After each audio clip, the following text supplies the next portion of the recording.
pues, hijo mío, esfuérzate en la gracia que es en Cristo Jesús. Lo que has oído de mí ante muchos testigos, esto encarga a hombres fieles que sean idóneos para enseñar también a otros. Tú, pues, sufre penalidades como buen soldado de Jesucristo. Ninguno que milita se enreda en los negocios de la vida, a fin de agradar a aquel que lo tomó por soldado. Y también el que lucha como atleta no es coronado, sino lucha legítimamente. El labrador, para participar de los frutos, debe trabajar primero. Considera lo que digo, y el Señor te dé entendimiento en todo. Acuérdate de Jesucristo, del linaje de David, resucitado de los muertos conforme a mi evangelio, en el cual sufro penalidades hasta prisiones a modo de malhechor, mas la palabra de Dios no está presa. Por tanto, todo lo soporto por amor de los escogidos, para que ellos también obtengan la salvación que es en Cristo Jesús con gloria eterna. Palabra fiel es esta: si somos muertos con Él, también viviremos con Él. Si sufrimos, también reinaremos con Él. Si le negáremos, Él también nos negará. Si fuéramos infieles, Él permanece fiel. Él no puede negarse a sí mismo. Hasta aquí la lectura de la palabra y damos paso a nuestro hermano para que él pueda exponerla. Adelante.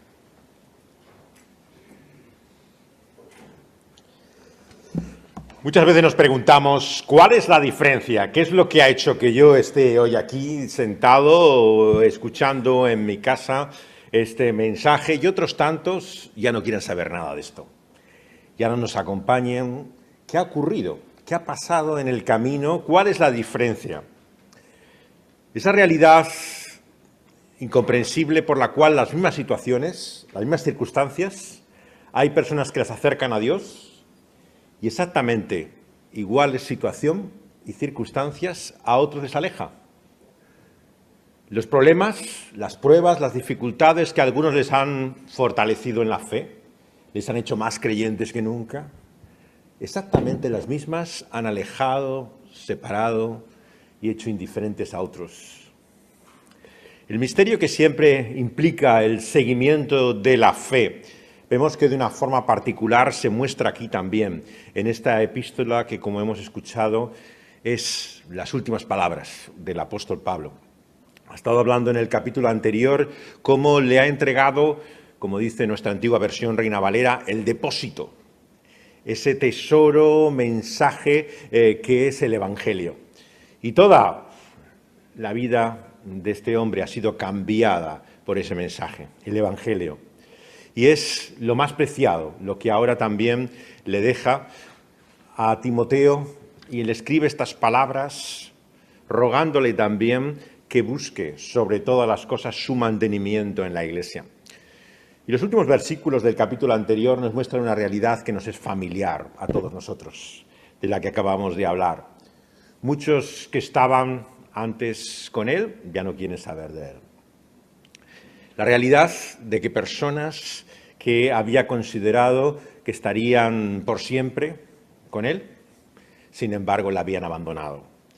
Acaba diciendo en el capítulo anterior que verdaderamente se ha quedado casi solo. Pero el Señor, vemos que le da aquí también por su sabiduría y su luz divina, no solamente a él, sino a nosotros, también algo que podemos hacer respecto a ello. Comienza nuestro texto diciendo, esfuérzate en la gracia, que es en Cristo Jesús. La Biblia está llena de paradojas, ¿verdad? De cosas que no entendemos y comprendemos claramente. Una paradoja no es una contradicción.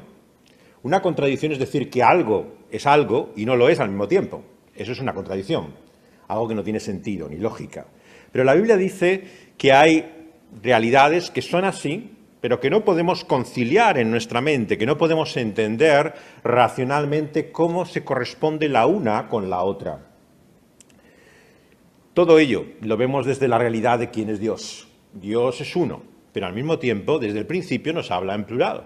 Se revela a lo largo de la Escritura en tres personas. Decimos que Dios es trino, Padre, Hijo, Espíritu Santo. Bueno, ¿cómo se entiende esto racionalmente? ¿Cómo se puede decir? Una contradicción sería decir que es uno y tres al mismo tiempo. No. Lo que decimos es que hay un solo Dios y hay tres personas. Eso no es una contradicción, es una paradoja, algo que no sabemos cómo relacionar, cómo entender, cómo una persona entendemos que es al mismo tiempo, puede ser un solo ser y tener esa pluralidad de tres personas dentro de ese solo ser que es Dios. Cuando pensamos en el propio Señor Jesús, claro, todos los grandes problemas también que la Iglesia tuvo desde el principio para entender que Él era verdadera Dios y completamente humano, totalmente divino y realmente hombre. No conocemos ningún Dios hombre. No sabemos a qué compararlo. ¿A qué vamos a asemejar a alguien que es totalmente Dios y completamente humano?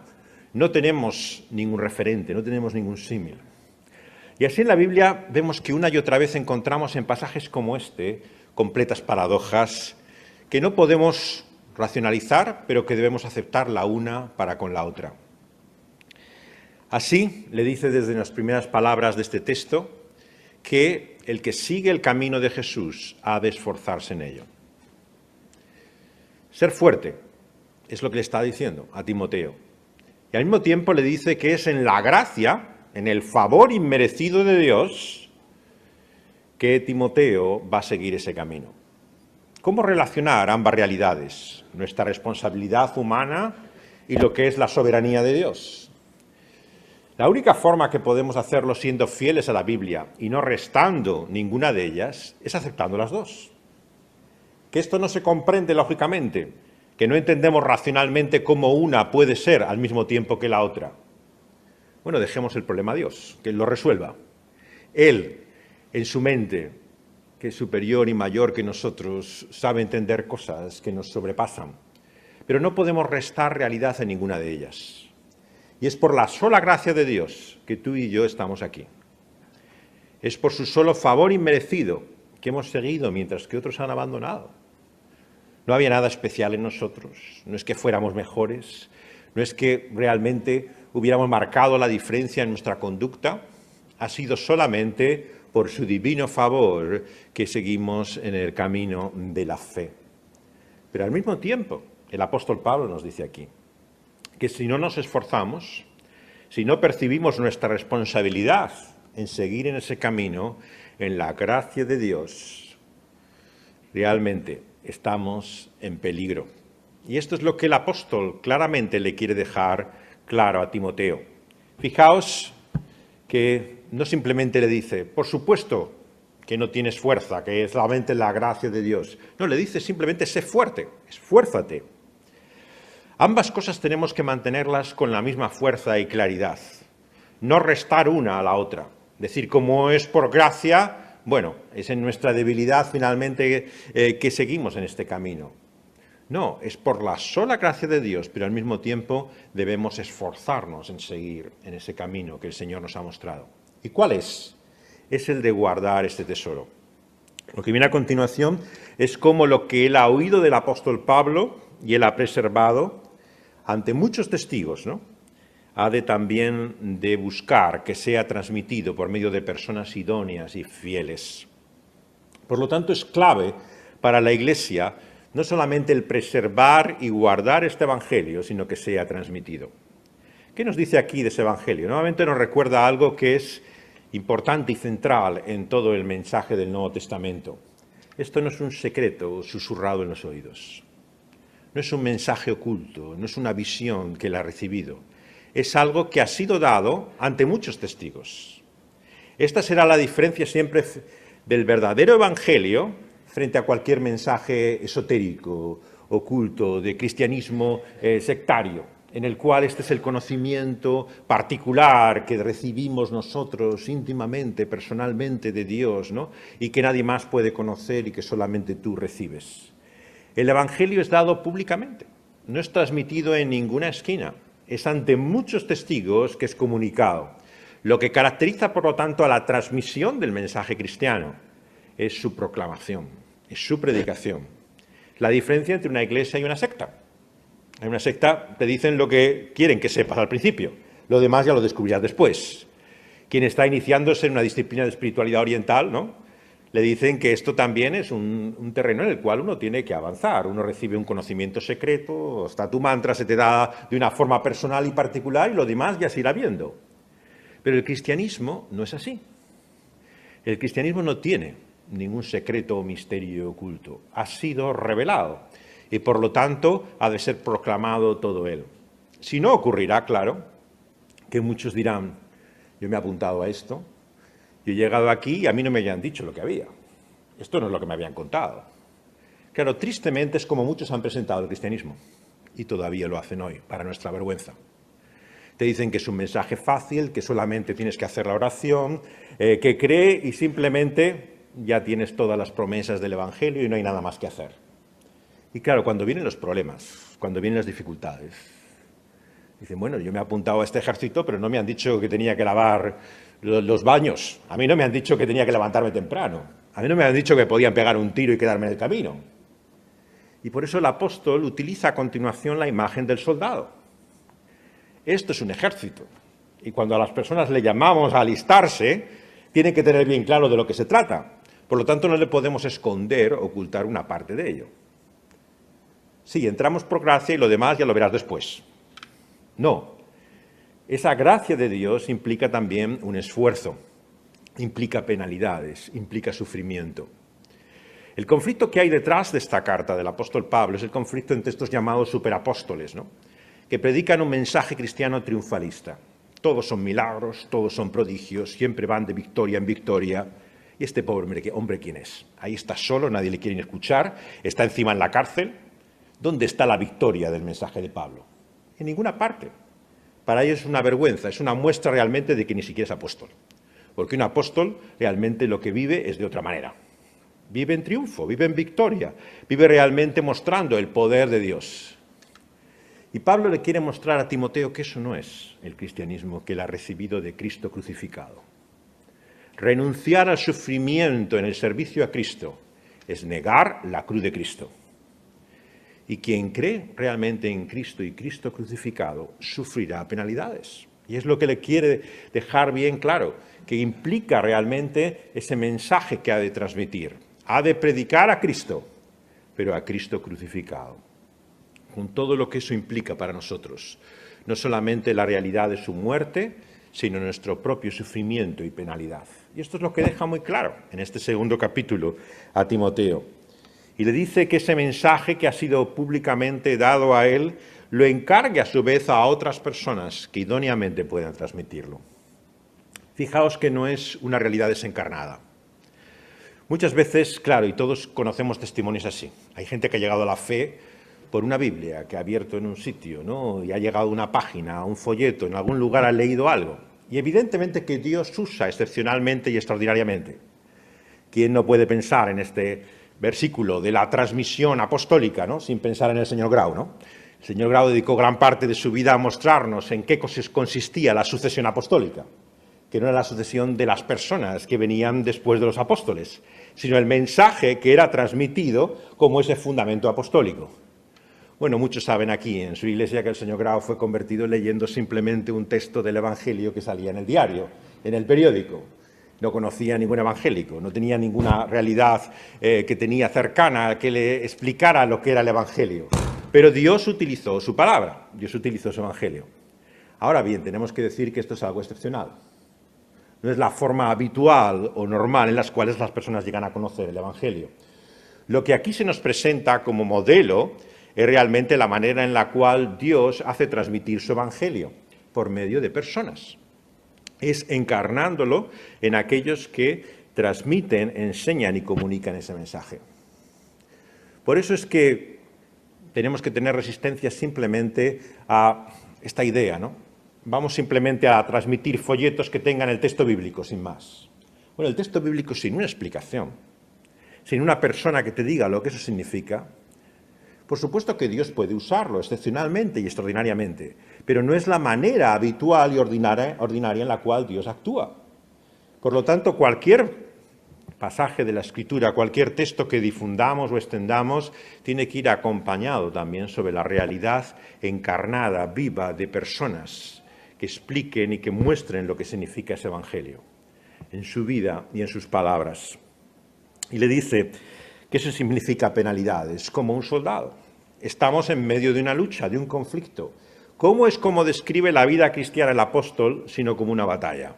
Es una guerra. Es una batalla hasta el último momento. Y decir lo contrario es negar la realidad de lo que es la fe. Es engañar a la gente. Es sencillamente confundirla con algo que no corresponde a la realidad. Por eso es que también cada vez que presentamos este mensaje, cada vez que hacemos actividades evangelísticas, tenemos que tener bien claro que tenemos el deber de mostrar el coste también que significa seguir a Jesús. La gracia de Dios y su salvación es gratis. Es algo que recibimos libremente, sin pagar nada por ello. No tiene forma alguna el ser humano de poder adquirirla, merecerla o ganarla. Pero el hecho de que sea gratis o libre para nosotros no quiere decir que no tenga un precio, que no tenga un coste. Cristo crucificado ha pagado ese precio de la salvación. El Evangelio mismo nos recuerda una y otra vez que esa gracia no es barata. Ha llevado el precio de la propia sangre del Señor Jesucristo. Y así también nos muestra la palabra de Dios que cuando llegamos a formar parte de la Iglesia, de esa su familia y su pueblo, estamos en un ejército, en una batalla. Y eso implica, como dice aquí, penalidades. En segundo lugar, nos muestra también que eso implica no enredarse en lo que llama la versión Reina Valera los negocios de la vida, sino agradar a aquel que le ha tomado por soldado. Uno de los grandes problemas prácticos que tenemos en la vida es la dispersión. Estamos en tantas cosas al mismo tiempo. Nos cuesta tanto centrarnos. Y es por eso tan importante entender que en esa lucha y en esa batalla tenemos que estar centrados. Si no, es muy fácil, precisamente, que al recibir el ataque de ese, nuestro enemigo, nos encontremos precisamente desorientados, confusos y seamos fácilmente blanco para ellos. La palabra de Dios por eso nos muestra la necesidad de concentrarnos, de poder vivir realmente la realidad más importante de nuestra vida con esa conciencia, ¿no?, de esa lucha, de ese conflicto. ¿Por qué? Porque cuando vienen luego los problemas y dificultades, si no, uno se sorprende. Pedro también lo dice, ¿no? No os sorprendáis, ¿no?, del fuego de la prueba. No ha de ser algo que veamos como extraño, desconocido. ¿Cómo puede Dios permitir esto? ¿Cómo puede ocurrirme esto a mí? Yo que he sido fiel, que me he esforzado, que he venido a la iglesia, que he leído la Biblia, que oraba, que hablaba de mi testimonio, ahora permite Dios que me pase esto. Y muchos creyentes así, que han llegado a la iglesia, a la fe, de repente se ven perplejos. ¿Cómo es esto? ¿Dios me ha fallado? Está decepcionado con Dios, porque parece que no ha cumplido lo que prometía. Por eso Pablo tiene un interés especial en que, al dejar este mundo, este Evangelio no sea solamente conservado, preservado, sino transmitido con lo que significa como implicación de sufrimiento, de penalidad. Servir al Señor Jesucristo es padecer. Y esto es lo que quiere dejarle bien claro a Timoteo, no solamente para él, sino para la transmisión de ese Evangelio. El siguiente símil que utiliza, el siguiente ejemplo de ilustración es el del que corre, en este caso también el atleta que lucha y que no es coronado, sino lucha legítimamente. Sobre el tema de lo legítimo de esa lucha, ¿no?, una y otra vez se ha recordado el deporte tiene unas reglas.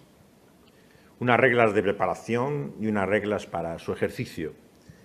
Pretender que el cristianismo no tiene reglas, que es simplemente vivir libremente, según el Espíritu te impulse a hacerlo, ha sido una tentación desde el principio.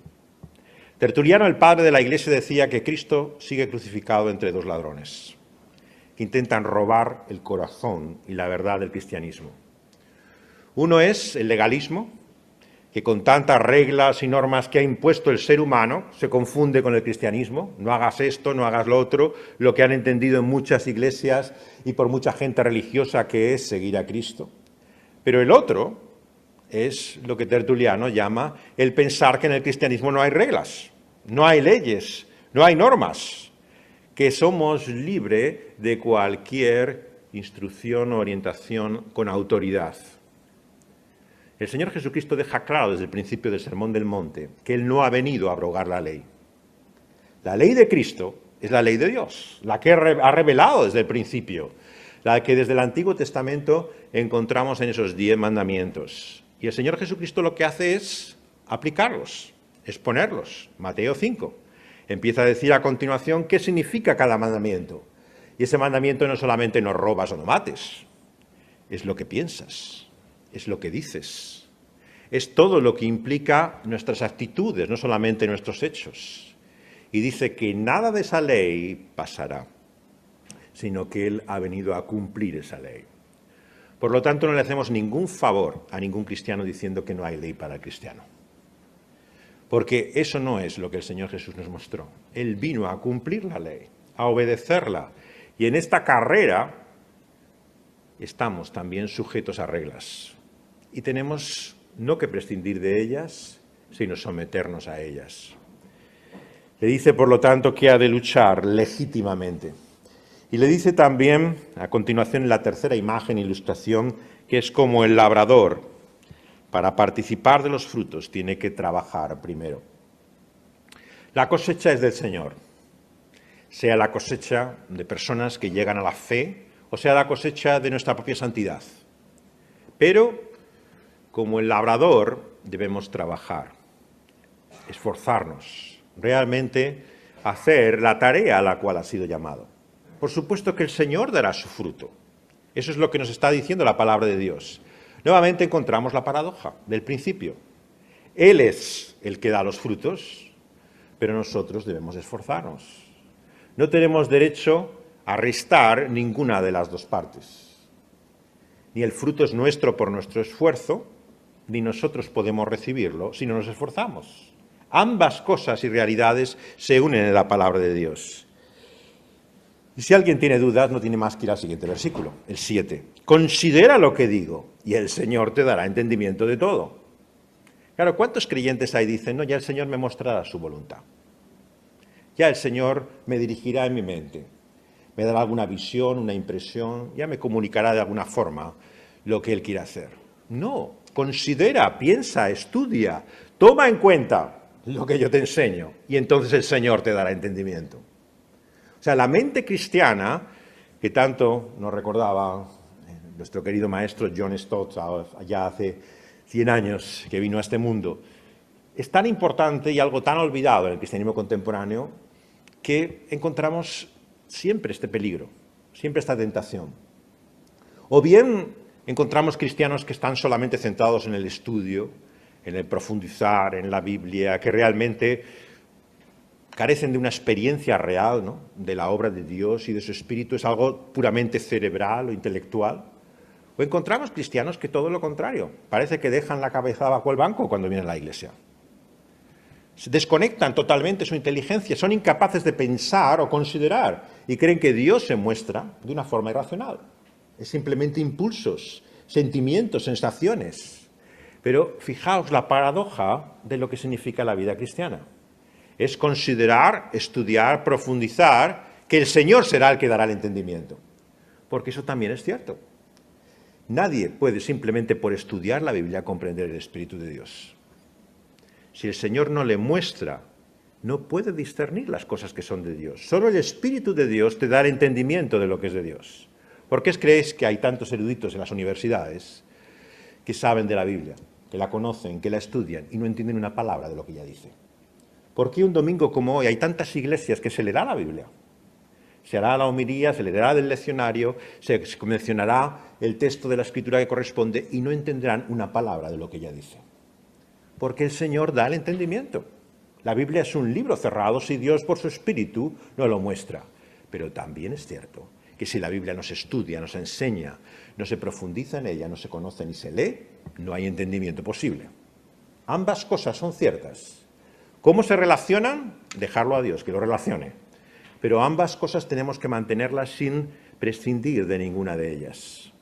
Orar a Dios y pedirle el entendimiento y profundizar al mismo tiempo, estudiar, considerar lo que Dios nos ha dicho. Por eso acaba diciendo, acuérdate de Jesucristo, del linaje de David, resucitado de los muertos conforme a mi evangelio. ¿Qué significa acordarse o recordar? En la palabra de Dios no es simplemente hacer memoria. Por supuesto que Timoteo sabe quién es Cristo Jesús. No es algo que se le ha olvidado, que está ahí en algún lugar de su mente, está en el centro y corazón de su fe. Es el Evangelio de Cristo Jesús. Pero ¿qué es lo que tiene que recordar de Cristo Jesús? Dos cosas, ¿no? Su linaje, algo que se hace mucha referencia en su nacimiento, en la encarnación, como acabamos de hacer, una Navidad más, ¿no?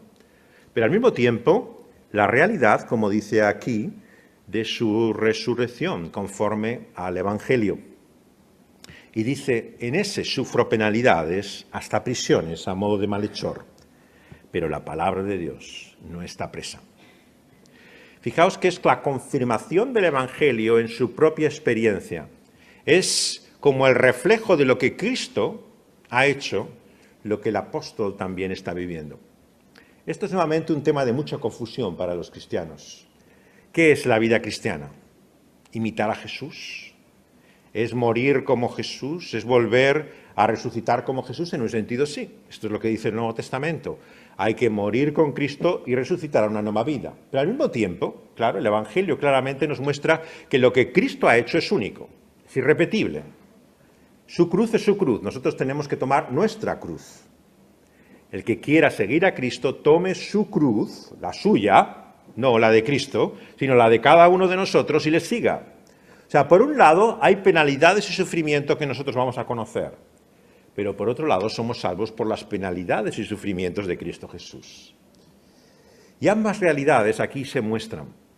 El hecho de esa realidad encarnada de Cristo Jesús como aquel que ha venido para ser el Rey de Reyes y el Salvador resucitado. Y esto lo ve conforme a su propia experiencia en sus prisiones, mientras que la palabra de Dios está libre. Nuevamente, qué paradoja.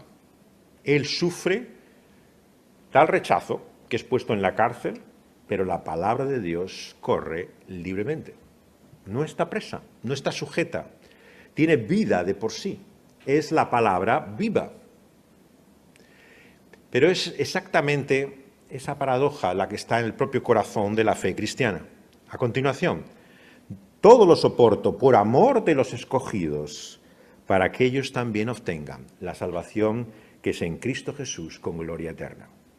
Si tenías dudas de hasta dónde está esta realidad paradójica aquí en el texto, esto te hará estallar la cabeza. La elección soberana de Dios en la predestinación, unida al esfuerzo, sufrimiento y penalidades del que puede llevar ese mensaje de salvación a otros. Ambas cosas, por igual. No se trata de prescindir de la una a costa de la otra. No se trata de restar a una para poder mantener la otra. Se trata de considerar que ambas son reveladas con claridad en la Escritura de Dios. Muchos son llamados y pocos son escogidos. Dios tiene un propósito soberano. Y si esto te hiere tu orgullo, si piensas que de alguna forma te ofende eso, tu propia libertad y tu propio derecho, tienes un problema con Dios y con su palabra, no conmigo, porque Dios es soberano y Él tiene su propósito y Él actúa libremente, no pide permiso a nadie, Él actúa de acuerdo a su voluntad soberana, pero al mismo tiempo, ¿qué es lo que enseña la palabra de Dios? Que si el apóstol no sufre esa penalidad y sufrimiento, si no se esfuerza en que ese evangelio sea transmitido y proclamado, en ser comunicado en vida y con palabras, no serán salvas estas personas. con igual claridad enseña una cosa como la otra. Y por lo tanto, en este sentido nos muestra una y otra vez la necesidad de humildad que tenemos delante de Dios y de su palabra. Vamos con tantas ideas de antemano, presupuestas, prejuicios, y vamos a la Biblia que nos los confirme, a que nos diga lo que nos parece, que nuestra opinión. Vamos a un texto que no nos encaja y empezamos a retorcerlo, a darle vueltas para que acabe diciendo lo que nosotros pensamos que tiene que decir. Decimos, esto dice este versículo, sí, pero hay otro mucho más, ¿no? Y te encuentras estos comentarios, ¿no? Que te dicen una explicación de un versículo y a continuación te vienen tres que aparece decir lo contrario, ¿no? Para quitarle valor o restarle importancia. No. Lo que estamos llamados a considerar y a estudiar lo que Dios nos dice en cada parte y porción de la palabra de Dios. No racionalizarla y asimilarla, moldarla a lo que es nuestra idea de antemano, preconcebida de lo que tiene que decir. ¿Por qué? Porque nuestro Dios y su mente es más grande, por supuesto, que la nuestra. El ser humano en su inteligencia tiene límites. La estupidez no, tristemente no tiene límites, es ilimitada. El hombre es necio en su corazón hasta lo más profundo. Por eso necesitamos la humildad de venir a Dios y que sea Él quien nos enseñe. Porque somos nosotros los necios y es Él el sabio. Es Él el que ha de enseñarnos y mostrarnos su propósito. Eso implica la humildad de poder decir, no lo entiendo, no lo comprendo. Eso es no solamente una confesión en palabras, sino que ha de ser la actitud con la que transmitimos ese evangelio. No le hacemos un favor a nadie diciendo que tenemos la respuesta para todo. Esas son las sectas. Dame la pregunta que quieres que yo te respondo. La Biblia te dice todo. Y tristemente hay predicadores así, que se creen el hombre de la respuesta bíblica. Pueden dar respuesta a cualquier cosa que le den. Es como la máquina que le pones, le interrogas y como una computadora de ordenador te da su respuesta. Pero así no es como Dios ha querido transmitir su palabra. Con nuestra realidad humana, con nuestras limitaciones. El pecado ha afectado tanto a nuestra mente, a nuestro corazón, como a nuestros actos. Quien presume de sana doctrina, de conocer todo el consejo de Dios, algún problema tiene. Porque ninguno conocemos como debemos conocer. Todos tenemos errores, todos tenemos ideas equivocadas. El problema es que no sabemos cuáles son, si no tal vez las habríamos cambiado. Pero tenemos que saber reconocer y confesar que no conocemos como debiéramos conocer. Un día le conoceremos como somos conocidos. Un día delante de Dios mismo pensaremos y veremos la realidad de que es Él. Pero ahora en esta lucha también nos enfrentamos a nuestra estupidez, que es grande y sin límites. Pero Dios nos quiere también enseñar por su palabra y nos llama a responderla. Y dice finalmente esas palabras en los versículos 11 al 13, que son uno de los textos de más difícil comprensión del Nuevo Testamento.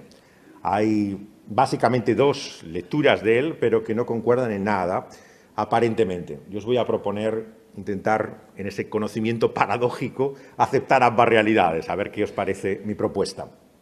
Muchos comentaristas te dicen que en la primera afirmación, que es como un verso de un himno, o una oración, algo que se conocía por escrito en la Iglesia, se dice que si somos muertos con Él, viviremos con Él, y si sufrimos, también reinaremos con Él. Que si le negamos, Él también nos negará. O sea, es un texto que claramente llama a la responsabilidad.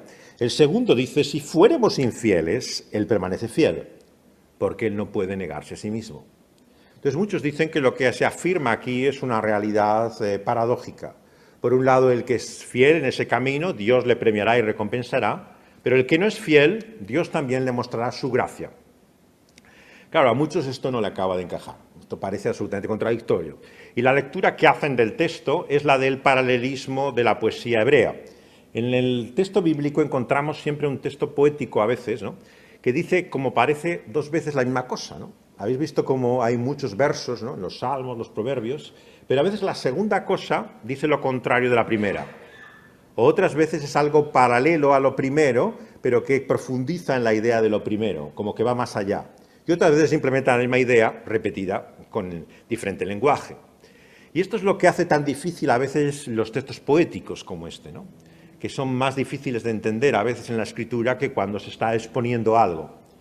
La segunda interpretación, por lo tanto, lo que nos dice es que Dios no se puede negar a sí mismo en el sentido de que Dios negará a aquel que no le confiesa o lo reconoce. Y lo que se está diciendo es lo mismo que en la primera parte, que como Dios es fiel a sí mismo, que como Dios es Dios, Dios, por lo tanto, aquel que no le reconoce y le confiesa, también le negará. Bueno, encontráis un gran plantel de comentaristas, estudiosos, todos fieles a la palabra en ambos lados, ¿no? No voy a ser yo el soberbio que os diga cuál es la mejor de ellas. No sé cuál es la mejor interpretación de las dos, pero voy a proponeros lo que es común en ambas de ellas, que es la fidelidad a Dios, ser Dios. En esto las dos están de acuerdo. Vamos a quedarnos con esto, aquellos que somos más cortos y torpes, para entender más profundamente la Escritura. ¿Qué significa para nosotros que Dios es fiel a sí mismo? Que Dios finalmente se revelará y mostrará tal y como Él es. Yo creo que es finalmente lo que es el Evangelio. ¿Qué es el Evangelio sino Dios mismo? Dios mismo revelado en Cristo Jesús. Creer en Cristo es creer tal y como es Dios manifestado y revelado en la persona de Cristo Jesús. Él le dijo a Felipe, el que me ha visto a mí, ha visto a Dios. No hay nada en Dios que no podamos encontrar en Cristo Jesús. Él es tal y como se ha revelado y manifestado en Cristo Jesús. Y no puedo acabar esta meditación como con ningún sermón deberíamos terminar, sin pensar en quién es Cristo Jesús. Porque Él es el Evangelio.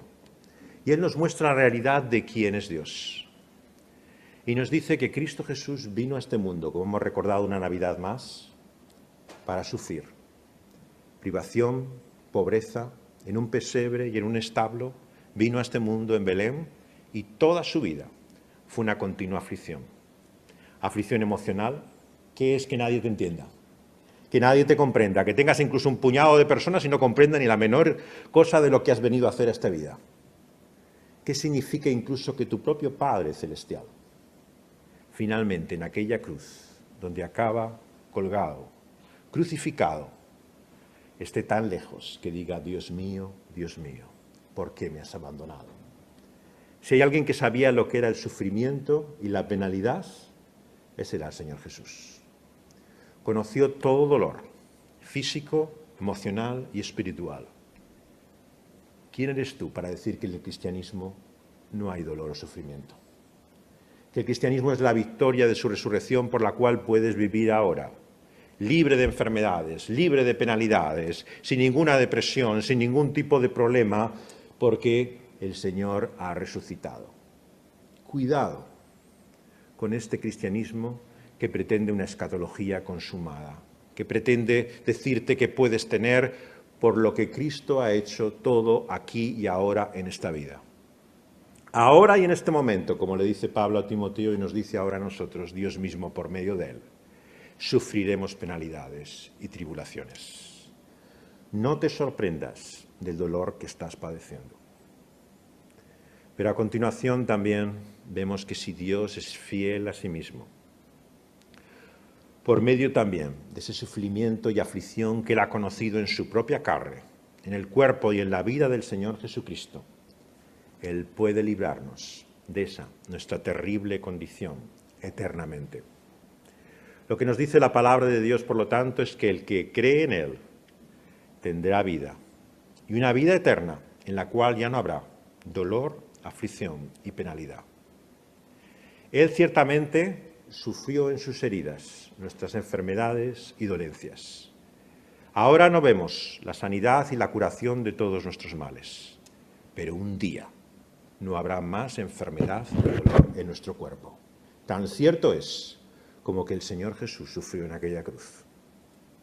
Y tan cierto como que Él tuvo que luchar con el pecado, enfrentó la tentación y venció al maligno, nosotros hoy somos acosados una y otra vez, tentados y afligidos por el maligno y el pecado que hay en nosotros.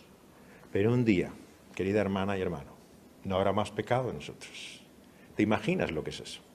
Yo no sé. No siquiera puedo suponer lo que es la vida sin pecado. Pero creo por la palabra de Dios, por lo que Él es, que Él es fiel, digno, para hacer por lo que Cristo Jesús ha hecho, que mi vida sea libre de pecado. Lo creo y lo confieso. Por lo tanto, esta semana, este día, cuando te veas tentado y afligido, cuando creas que esta lucha es demasiado grande, piensa y afírmate en esas promesas por las cuales Dios es Dios y te anuncia que serás libre de ese pecado y de esa tentación para siempre. Por lo tanto, la palabra de Dios nos llama ciertamente a seguir a Jesús y a negarnos a nosotros mismos. Pero confiamos en aquel que no puede negarse a sí mismo, que es fiel para hacer todo aquello que ha prometido. Y en Cristo Jesús creemos que un día seremos libres, que esta lucha acabará, que esta batalla terminará, que el que ha triunfado finalmente nos hará partícipes de ese bien eterno, que es Dios en Cristo Jesús. Vamos a pedírselo a Él, vamos a rogarle a Él que tengamos ánimo en esta lucha y la batalla de cada día. Vamos a pedírselo a Él. Señor, venimos ante ti reconociendo, Señor, que necesitamos esforzarnos más. Que en este año que ahora empieza, notamos, Señor, nuestra debilidad. Nos vemos, Señor, tan poco, Señor, valientes en medio de este conflicto. Por eso, Señor, que esa gracia que hemos recibido no sea una excusa, una justificación, Señor, una manera en la cual evitemos, Señor, esforzarnos y luchar, sino todo lo contrario. Que esa gracia de Dios sea, Señor, la que nos permita que podamos seguir adelante, Señor, que podamos de esa manera buscar con toda diligencia, Señor, progresar en ese camino que tú nos has dado en Cristo Jesús. Señor, gracias por estos ejemplos que nos das en tu palabra. El ejército, Señor, del deporte, de lo que significa, Señor, en la agricultura, Señor, el cultivo del campo, para entender que si bien no seamos ninguna de estas cosas, la mayor parte de los que estamos aquí ni estamos en el ejército, ni practicamos deporte, ni tenemos que ver con la agricultura, pero, Señor, son ejemplos que nos muestran la realidad de que no hay nada que merezca la pena en esta vida, que no suponga esfuerzo. Y que entendamos, Señor, que hay un coste, Señor, que hay también, Señor, unas reglas que debemos seguir, que hay un esfuerzo, Señor, que tenemos que tener. Señor, ayúdanos a considerar estas cosas, a profundizar en ellas, que no seamos oidores, Señor, superficiales de tu palabra, que entra en un oído y sale por el otro. Señor, que tú, que das el entendimiento, Señor, puedas mostrarnos, Señor, al estudiar tus palabras, al recordarlas en esta semana, que podamos darnos cuenta, Señor, de su sentido para nosotros. Te suplicamos que podamos así confiar, Señor, que si bien somos elegidos por tu gracia soberana, Señor, también al mismo tiempo debemos entregar nuestras vidas con todo nuestro esfuerzo y sufrimiento en transmitir, Señor, ese evangelio a otros, Señor, en esforzarnos también en esa salvación que tú nos has dado. Señor, ayúdanos a mantener aquello que tú nos has revelado y a, en humildad, reconocer que mucho no lo entendemos, que no comprendemos cómo se relaciona una cosa con la otra, que no nos cabe en la cabeza, pero que tú eres Dios. Y nosotros, Señor, somos muy limitados. Nuestra mente es muy pequeña, Señor. Qué orgullo y soberbia tenemos, te confesamos a Dios. Padre, con qué presuntuosidad pontificamos de estas cosas, Señor, como si fuéramos los maestros que con entendimiento divino comprendemos todo. Señor, danos la humildad para reconocer, Señor, nuestra limitación, pero que al mismo tiempo confiemos que tú sabes, que tú conoces mejor que nosotros, Señor, y que confiamos sobre todo, Señor, en esa tu fidelidad a ti mismo, que por amor a ti mismo, Señor, vas a hacer aquello que has prometido. Y por lo tanto, el que te confiesa en esta vida, Señor, tú también le reconocerás. Señor, queremos también confiar en tu gracia, Señor, en tu fidelidad, en Cristo Jesús para con nosotros. Y acordarnos de Él. Que estos días, Señor, que hoy mismo, pero esta semana, una y otra vez hagamos memoria del Señor Jesucristo. Y que en nuestro padecimiento recordemos que Él sabe de nuestro sufrimiento. Que nos acerquemos con confianza al trono de gracia, sabiendo, Señor, que Él ha padecido. De tantas maneras, Señor, como nosotros lo estamos sufriendo. Señor, que vayamos con la confianza de que Él conoce y sabe de lo que le hablamos. Señor, te lo pedimos así, sabiendo que de esa forma tenemos entrada libre, Señor, acceso a ti, la promesa, Señor, de poder estar contigo para siempre. Te lo pedimos, Señor, en el nombre de Cristo Jesús y para tu sola gloria. Amén. Oremos.